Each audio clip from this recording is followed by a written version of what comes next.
Baik, terima kasih pimpinan yang saya hormati Ketua Komisi 5, Wakil Ketua Komisi 5, serta rekan-rekan anggota Komisi 5 DPR RI. Yang saya hormati Bapak Menteri Perhubungan, Bapak Sekjen, Bapak Irjen, Bapak Dirjen, Pak Direktur, serta seluruh jajaran Kementerian Perhubungan Republik Indonesia yang hadir pada rapat yang luar biasa hari ini. Sebelumnya izin pimpinan karena ini memang rapatnya adalah fungsi pengawasan, saya agak minta waktu lebih karena saya merasa memang inilah forum yang paling mulia untuk kita berjuang sekeras-kerasnya dan sehormat-hormatnya untuk rakyat Indonesia dan khususnya di dapil kita. Dalam hal ini dapil saya Kalimantan Timur. Pertama-tama tadi rame kawan-kawan bicara mengenai pembangunan bandara. Rata-rata melihat ada beberapa pembangunan bandara yang tidak tepat sasaran. Tetapi saya baru saja pulang dari Pacitan, Pak Menteri. Pacitan, Kabupaten Pacitan, Jawa Timur. Saya berangkatnya turun dari Solo, 3 jam ke Pacitan, pulangnya ke Jogja International Airport, 4 jam. Nah, saya melihat Pacitan ini kan di wilayah barat Jawa Timur ini, potensi pariwisatanya sangat bagus. Dikenal 1001 gua dari Kars, keindahan Kars di pesisir yang ada di sana. Kemudian hasil lautnya juga melimpah, tetapi tidak punya bandara.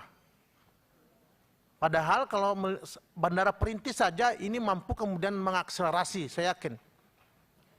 Saya juga berkomunikasi dengan pemerintah kabupatennya. Ternyata potensi pariwisatanya luar biasa, kunjungan wisata tiap tahun luar biasa.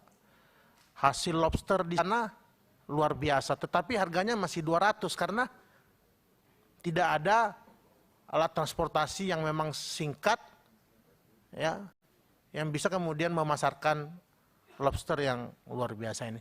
Menurut saya inilah kemudian beberapa sebenarnya prioritas-prioritas di samping kemudian membuka wilayah jalur udara, juga kemudian bisa mengakselerasi pertumbuhan ekonomi di beberapa kabupaten yang ada di Indonesia yang memang belum terdapat pembangunan bandar udara. Jadi saya mohon ini bisa dimasukkan dalam agenda perencanaan Kementerian Perhubungan, mengingat Pacitan juga sejak zaman Jepang sudah ada sebenarnya bandaranya. Saya pikir tinggal dilanjutkan minimal bandara perintis. Itu akan membuka beberapa akses seperti Tulungagung, Trenggalek, juga Ponorogo, dan juga di beberapa wilayah di Jawa Tengah. Kemudian pimpinan terkait di Kalimantan Timur, kami harus menyampaikan di sini bahwa kami menyampaikan terima kasih banyak Pak Menteri, Pak Sekjen, Pak Dirjen. 2022 untuk perhubungan udara ada pengembangan bandara, APT Pranoto, kemudian bandara perintis yang menghubungkan kabupaten antar kabupaten kota di Kalimantan Timur. Dan juga untuk perhubungan darat, kawan-kawan Balai Pengelola Transportasi Darat di Kaltim juga kita tahun 2002 melaksanakan Paskes, ya, keselamatan dan perlengkapan jalan, kemudian ada pembangunan halte sungai, dermaga peri penyeberangan, dan juga bus sekolah. Pimpinan harus ini kami sampaikan karena bagaimanapun ini adalah perjuangan kita di sini dan dieksekusi dengan baik oleh Kementerian Perhubungan. Progres fisiknya 98%, menaikkan PNBP.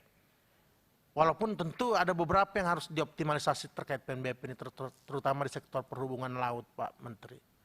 Masih banyak tersus yang belum ada pengelolaan pelabuhan, itu tentu ada kebocoran, PNBP masih di situ. Kemudian untuk di Hublar di tahun 2022 ada pengembangan dan rehab pelabuhan di Pasir dan di Sangkulirang. Ini juga mengakselerasi pembangunan di Kaltim. Kami terima kasih banyak. Kami sengaja sampaikan di sini karena jangan sampai ini berlalu seolah-olah tidak ada pembangunan. Saya lihat di sini Kaltim 730 miliar. Kami masuk di sini pimpinan 2019 masih 350 miliar. Investasi APBN Kemenhub di Kaltim. Sekarang udah 750 miliar. ya masyarakat harus tahu bahwa di sini adalah tempat memang berjuang sekeras-kerasnya dan sehormat-hormatnya untuk mereka. Dan kami berterima kasih kepada Kementerian Perhubungan. Kemudian untuk 2023, karena ini pengawasan, kami ingatkan kembali yang sudah kita setujui kemarin pada saat pembahasan APBN 2023, bahwa untuk perhubungan udara akan ada pengembangan APT Pranoto, termasuk membangun landscape depannya. Karena masih ada basing plan depan Bandara PT Pranoto itu. Ya, sementara tiap hari Pak Jokowi bicaranya IKN. Tentu kita harus segera tuntaskan semua permasalahan bandara yang ada di Kalimantan Timur. Selain Sepinggan, APT Pranoto juga di Kalimaro di Kabupaten Berau.